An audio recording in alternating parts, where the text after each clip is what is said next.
So, good morning, ladies and gentlemen. How are you? I'm asking the question not because salutation, but because I do want to know whether you feel good or not physically and mentally. Nowadays, we live in a world overrun by so much pressure and stress that many people seem to suffer from some degree of depression, anxiety, and sub-health conditions. In view of this, exercise and workout are getting momentum. And yoga is definitely one of the hottest trend in terms of fitness and health. But what do you know about yoga? Is it just about stretchings and postures? You may think like this. Okay, in today's presentation, I'll give you a brief introduction about yoga. We will talk about definition, history, benefits, and also precautions when practicing yoga. Now, let's begin a voyage to yoga. So, yoga means the union of body, mind, and spirit. It is about the individual to the universal and the recognition of the connection between the finite and the infinite and the manifest and unmanifest. So, according to an ancient Indian saint, about 5,000 years ago, he put forward 8 lanes of yoga, namely, yama means social ethics, niyama is personal ethics, asana, postures, which we are most familiar with in today's time, and pranayama, directing the life force, pratyahara, learning the senses inward, and dharana, one-pointed focus, concentration, and dhyana, meditation. The last one, samadhi, merging with the self. And let's go quickly over the history of yoga. Just now I mentioned Maharishi Patanjali. It's the name of that authority figure in yoga.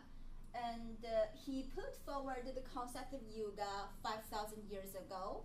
And after that, many saints in India also talked about yoga and began to practice yoga. Moved to medieval ages, at that time, yoga was only practiced among the scholarly circles and royal members. And people who wanted to practice yoga must go over a rigorous test so that they can be trained. And move to modern era, we can see a lot of people begin to practice yoga. And due to the efforts of many scholars or leaders, they have opened the door of yoga to people all over the world. Since many people begin to practice yoga, there must be benefits. So let's talk about the benefits of yoga. Actually, we have a lot of researches indicating the benefits of yoga in terms of health and fitness. And according to Oxford University, for persons who practice yoga only once a week can prove to have better.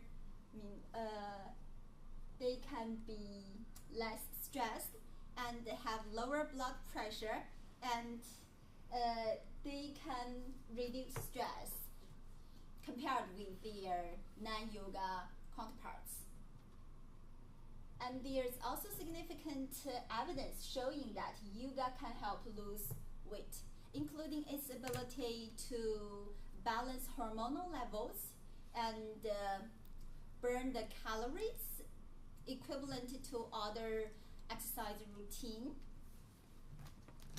And also, yoga has been proven to help relieve pain, especially like headache, back pain, and in some cases to relieve asthma, and also to boost immunity and improve overall health.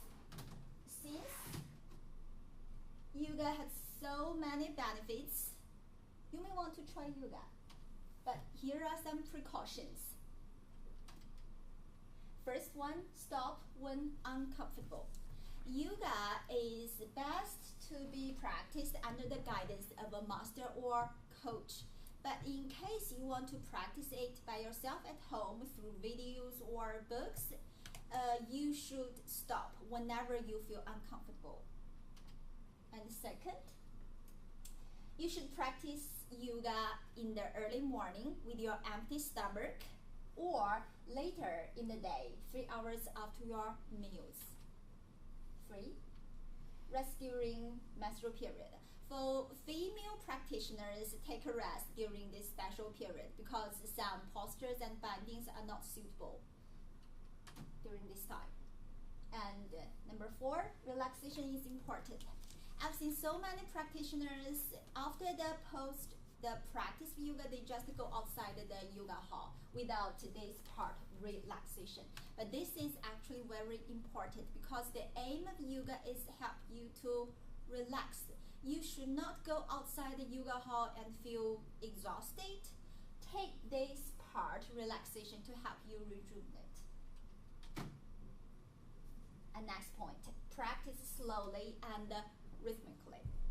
Some people complain about yoga makes me feel sleepy during the exercise, but do pay attention to this point because you should never lie down or bend or stand up suddenly.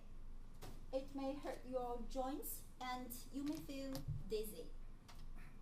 And the last point, which is also the most important one according to the ethics of yoga, self-concentration. When you practice yoga, just leave all the worldly concerns, worries, and burdens outside your yoga practicing hall. And there should be only you, yourself, and yoga. So, in today's presentation, I talk about the definition of yoga, also history and its benefits, also the precautions when you practice yoga. And since there are so many benefits, why not try yoga? Not for following the fashion, but for open a new door to explore a new way for physical exercise and mental peace. In the last part of my presentation, I'd like to invite you to practice maybe one of the most popular, also must during your yoga class. It's about the breathe. So follow me. First, inhale the air into your abdomen, but with your abdomen swelling like this. And after that, you hold breath and breathe the air outside like you are squeezing the gas inside your body with your abdomen contracting like this. So it's like this process. First, like this, and then this. And all the air and gas should go through your nostrils. Okay, once more.